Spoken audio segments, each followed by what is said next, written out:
దగ్గర ఆపుతారు చేస్తారు.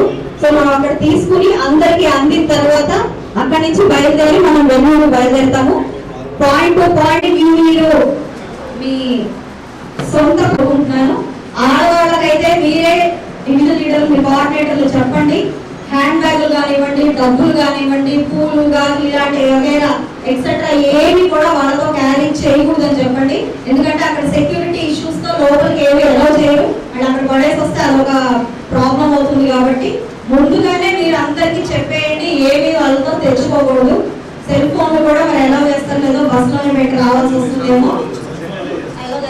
ఎనీ ఆబ్జెక్ట్స్ ఎమర్జెన్సీ మెడిసిన్స్ లాంటివి కాకుండా వేరే ఆబ్జెక్ట్స్ అన్ని తెచ్చుకొని అక్కడ అనవసరమైన అది చేసుకోకుండా ఉంటే బెటర్. అది కూడా మీరు ముందే వాళ్ళకి చెప్పండి, ఓకేనా?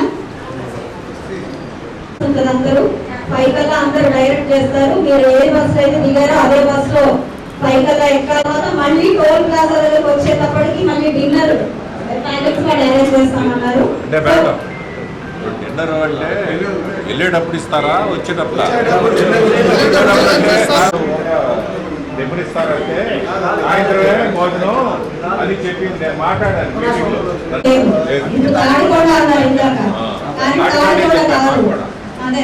కొన్ని క్లారిటీ లేవు.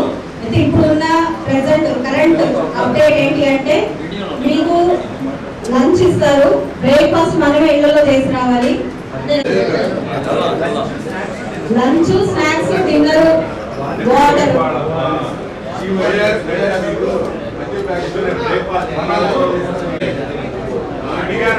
లేటెస్ట్ అప్డేట్ చెప్తున్నాను కదా నేను.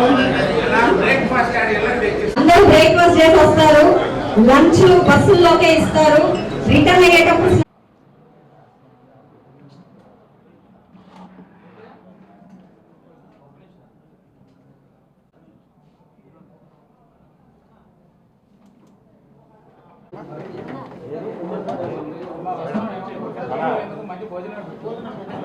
మీడే కదా కానీ ఓనర్లు మాత్రం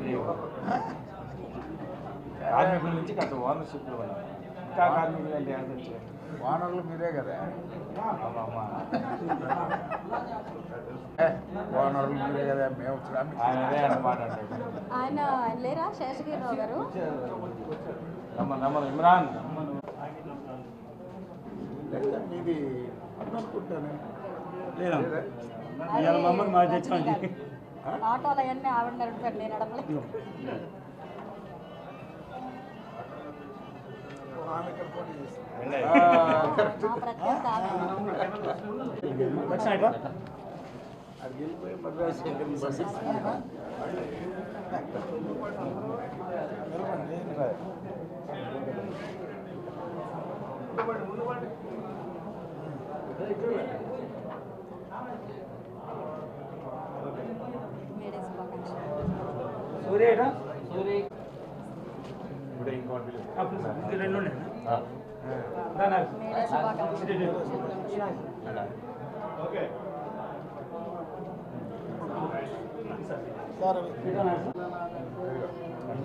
శుభాకాంక్షలు.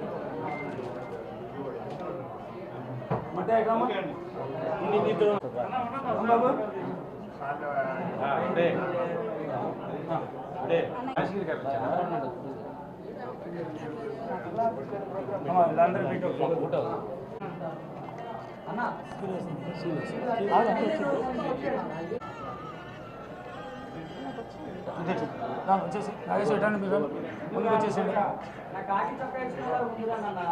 నా సీట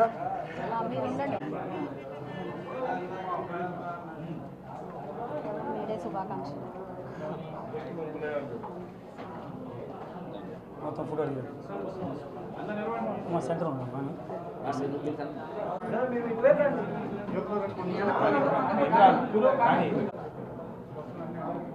వర్ధిల్లాలి కార్మికుల ఐక్యత, వర్ధిల్లాలి కార్మికుల ఐక్యత.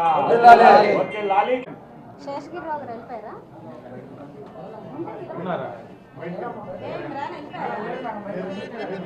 మిత్రులకంతా నమస్కారం. రేపు జరగబోయేటువంటి అమరావతి పునర్నిర్మాణ సభ మోడీ గారి చేతుల మీద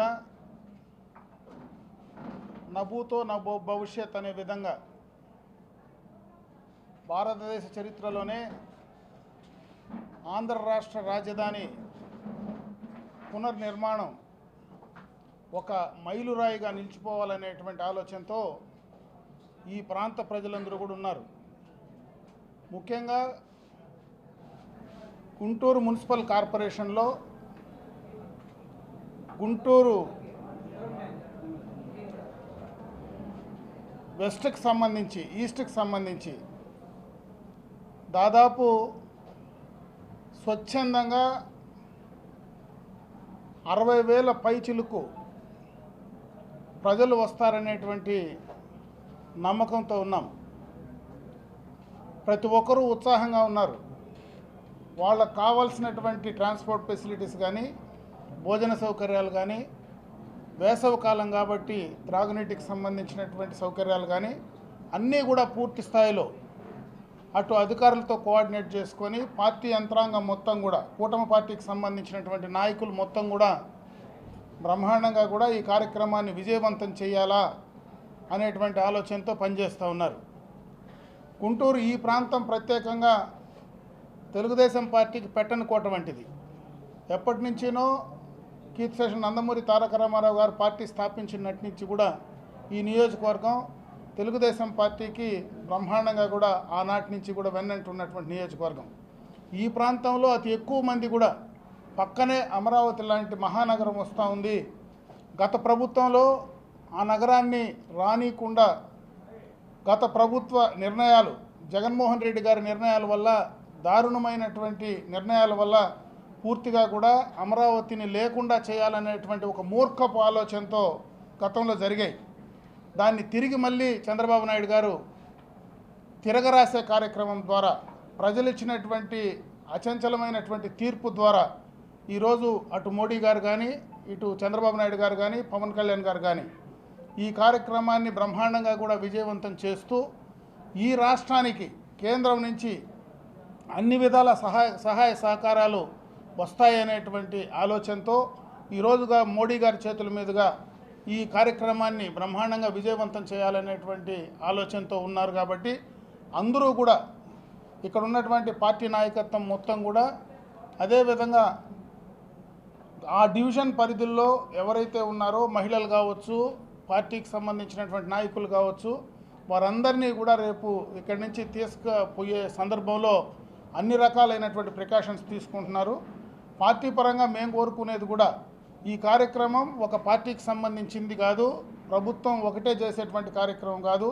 ఈ ప్రాంతంలో పుట్టినటువంటి ప్రతి ఒక్క పౌరుడు కూడా దీన్ని ఒక ప్రతిష్టాత్మకంగా తీసుకొని అమరావతిని భారతదేశంలో బ్రహ్మాండమైనటువంటి పట్టణంగా రావాలా, గుంటూరు పక్కనే అటువంటి మహానగరం తయారు కావాలా అనేటువంటి ఒక ఆలోచన ఉన్నటువంటి ప్రతి ఒక్కరూ కూడా స్వచ్ఛందంగా ఈ కార్యక్రమంలో పాల్గొని దాన్ని బ్రహ్మాండంగా కూడా విజయవంతం చేయాలని చెప్పి నేను మనస్ఫూర్తిగా ఈ ప్రాంతవాసులందరినీ కూడా కోరుకుంటూ, ఆంధ్ర రాష్ట్రం నలుమూలల నుంచి కూడా, ఎందుకంటే ఈ ప్రాంతం ఆంధ్ర రాష్ట్ర నలుమూలల నుంచి కూడా తరలి రావడానికి సిద్ధంగా ఉన్నారు. ఎక్కడో సుదూర ప్రాంతంలో అటు కుప్పం, పలమనేరు లాంటి సుదూర ప్రాంతం, తమిళనాడు, కర్ణాటక బార్డర్లో ఉండేటువంటి ప్రాంతాల నుంచి కూడా ఈరోజు ప్రజలు తరలి రావడానికి సిద్ధంగా ఉన్నారంటే దాన్ని బట్టి చూస్తే ఈ యొక్క ఆంధ్ర రాష్ట్రానికి గత ప్రభుత్వంలో తీసుకున్నటువంటి నిర్ణయాల వల్ల ఎంత కోపం కసుందో మొన్న ఎన్నికల్లో ఇచ్చినటువంటి రిజల్ట్సే క్లియర్ కట్గా కూడా అర్థమయ్యేటట్టు కనపడుతున్నాయి. ఈరోజు ఈ అమరావతి పట్టణాన్ని బ్రహ్మాండంగా కూడా తీసుకురావాలా, మనకు కూడా ఒక రాజధాని ఉండాలా, ఎక్కడికి బయట ప్రపంచంలో ఏ మూలకు పోయినా నీది ఏ రాష్ట్రం అంటే ఆంధ్ర రాష్ట్రం అని చెప్తే నీ రాజధాని ఏదంటే చెప్పలేనటువంటి పరిస్థితి గత 5 ఏళ్ల నుంచి కూడా చూసాం. ఈరోజు అటువంటి పరిస్థితి మళ్ళీ ప్రపంచంలో ఉండేటువంటి ప్రతి ఒక్క తెలుగువాడు ఈ రాజధాని నాది, ఈ రాష్ట్రానికి అమరావతి రాజధాని లాంటి రాజధాని నాది అని చెప్పుకొని ధైర్యంగా ఎగరేసి తిరగడానికి ఇదొక మంచి అవకాశం. దీన్ని కాపాడుకోవడానికి ప్రతి ఒక్కరూ ఈ రాష్ట్రంలో ఉన్నటువంటి ప్రతి ఒక్క పౌరుడు కూడా ముందుకు కథలు రావాలని చెప్పి తెలియజేసుకుంటూ సెలవు తీసుకుంటున్నాను. ముందుగా కార్మిక సోదర సోదరీమణులందరికీ కూడా మేడే శుభాకాంక్షలు. అదేవిధంగా రేపు మే 2వ తారీఖు ఆంధ్ర రాష్ట్రానికి ఒక పండుగ రోజుగా ప్రకటించుకునే రోజు. ఎందుకంటే మన కళల రాజధాని అయిన అమరావతి పునర్నిర్మాణం కోసం నరేంద్ర మోడీ గారు విచ్చేయుచున్నారు. మరి గడిచిన 5 సంవత్సరాల నుంచి మనం చూసాము, ఎన్నో కలలతో ఈ అమరావతిని అన్ని రాజధానుల కంటే ధీటుగా ఏర్పాటు చేసుకోవాలి అని చెప్పి చంద్రబాబు నాయుడు గారు కన్న కలల్ని గత ప్రభుత్వం నిర్వీర్యం చేసిన పరిస్థితుల్లో ఆంధ్ర రాష్ట్రానికి రాజధాని లేకుండా పోయింది. మరి అలాంటి పరిస్థితుల్లో మళ్ళీ కూడా మన రాష్ట్రానికి పూర్వ వైభవం వచ్చింది. కూటమి ప్రభుత్వం ఏర్పడి మంచి ప్రభుత్వంగా ముందుకు వెళ్తుంది. అడుగడుగున ఇచ్చిన హామీలతో మన ప్రభుత్వం ముందుకు వెళ్తున్న క్రమంలో ఈరోజు రాజధాని ఏర్పాటుకు కూడా ముందు అడుగు వేసి రేపు దీన్ని పునర్నిర్మించుకునే దానికి శంకుస్థాపన చేసుకోవడం జరుగుతూ ఉంది. దీనికోసం ఈ జన సమీకరణ కోసం దాదాపుగా 4 నుంచి 5 లక్షల జన సమీకరణ అవుతుంది అని అంచనా వేయడం వల్ల అడుగడుగునా కూడా ప్రతి డిస్టిక్కి, ప్రతి జిల్లాకి ఒక ఇన్ఛార్జ్ మినిస్టర్ని, అదేవిధంగా ఒక ఎమ్మెల్యేలని దీనికి అసైన్ చేసి డిపార్ట్మెంట్ అందరినీ కూడా ఇన్వాల్వ్ చేసి ఎక్కడా కూడా ఏ అసౌకర్యాలకి ప్రజలు గురవ్వకుండా చూసుకునే విధంగా ఒక కార్యాచరణని రూపొందించి బస్ రూట్ల దగ్గర నుంచి అన్నపానాదుల మనకి అరేంజ్మెంట్స్ దగ్గర నుంచి పార్కింగ్ దగ్గర నుంచి కూడా ఎక్కడ ఇబ్బంది కలగకుండా, మరి వేసవ కాలంలో ప్రజలు ఇబ్బంది పడకుండా వచ్చేలాగా చూసేందుకు అందరం కూడా సంసిద్ధమై ఉన్నాము. అందరూ చాలా స్వచ్ఛందంగా ఈ యొక్క కార్యక్రమానికి వచ్చి ఈ ఆంధ్ర రాష్ట్ర అభివృద్ధి కోసం పాటుపడుతున్న చంద్రబాబు నాయుడు గారు, అదేవిధంగా కూటమి ప్రభుత్వ నాయకుల యొక్క కృషిని ప్రశంసించడం కోసం రేపు అందరూ కూడా రానున్నారు. చాలా విజయవంతం అవ్వాలి అని చెప్పి మేము అందరం కూడా కోరుకుంటున్నాం. మనం చూసాం, మరి గత ప్రభుత్వంలో స్వప్రయోజనాల కోసం స్వార్థపూరితమైన రాజకీయాలు చేయడం కోసం మాత్రమే ఇక్కడి నాయకులు ఢిల్లీ అధిష్టానం దగ్గరికి వెళ్ళి కూర్చుని మంతనాలు జరపడం మనందరం చూసాం. మరి మన కూటమి ప్రభుత్వం ఏర్పడినప్పటి నుంచి కూడా ఈ ఆంధ్ర రాష్ట్ర అభివృద్ధి కోసం ఢిల్లీ నాయకుల్ని ఆంధ్ర రాష్ట్రానికి తరలి తీసుకొస్తున్న మన నాయకుల్ని చూస్తున్నాం. దీన్ని నిబద్ధతతో కూడిన ప్రభుత్వం అని చెప్పడంలో ఏమాత్రం సందేహం లేదు. దీనికి తార్కాణం ఇదే. రానున్న రోజుల్లో అత్యంత త్వరితగతిన మన ఈ రాజధానిని నిర్మించుకొని మనం అందరం ఆంధ్ర రాష్ట్ర ప్రజలందరూ కూడా ఒక సంక్షేమం, అదేవిధంగా అభివృద్ధి పదంలోకి ముందుకు దూసుకువెళ్తాము అన్న దాంట్లో ఏమాత్రం అనుమానం లేదు, సందేహం లేదు. వచ్చే 10 సంవత్సరాలు కూడా మన ఆంధ్ర రాష్ట్రం మిగతా భారతదేశం మొత్తంలో కూడా తలమానికంగా నిలుస్తుంది. ప్రపంచ దేశాలన్నీ కూడా మన ఆంధ్ర రాష్ట్రం వైపు చూస్తూ ఆదర్శంగా తీసుకునే పరిస్థితులు ఇక్కడి నుంచి నెలకొంటాయి. మరి ఈరోజు గుంటూరు పశ్చిమ నియోజకవర్గం నుంచి దాదాపుగా 30,000 మంది ప్రజలందరూ కూడా ఈ రేపు కార్యక్రమానికి హాజరవుతున్నట్లుగా అంచనాలు వేసుకోవడం జరిగింది. మేమందరం కూడా వాటన్నిటికీ బస్సులు, అన్నపానాదులు అందరూ ఎలా చేయాలి అనేది ఒక కార్య ఆచరణ కోసం ఈరోజు అందరం ఏర్పాటయ్యి ఈ ఒకటి డిస్కషన్ జరిగింది. అటు ప్రభుత్వ అధికారులు, అదేవిధంగా మా ఇన్ఛార్జ్ నాయకులు, మేము అందరం కూడా కూర్చొని ఒక సమిష్టిగా ముందుకు వెళ్ళే ప్రయత్నం చేస్తూ ఉన్నాము. 3 పార్టీల నాయకులు కూడా ఈ జన సమీకరణలో పాలు పంచుకోబోతా ఉన్నారు. అందరం కలిసికట్టుగా రేపు ఈ యొక్క బృహత్తర కార్యక్రమానికి అందరం హాజరై విజయవంతం చేస్తాము అని చెప్పి చెప్తున్నాం.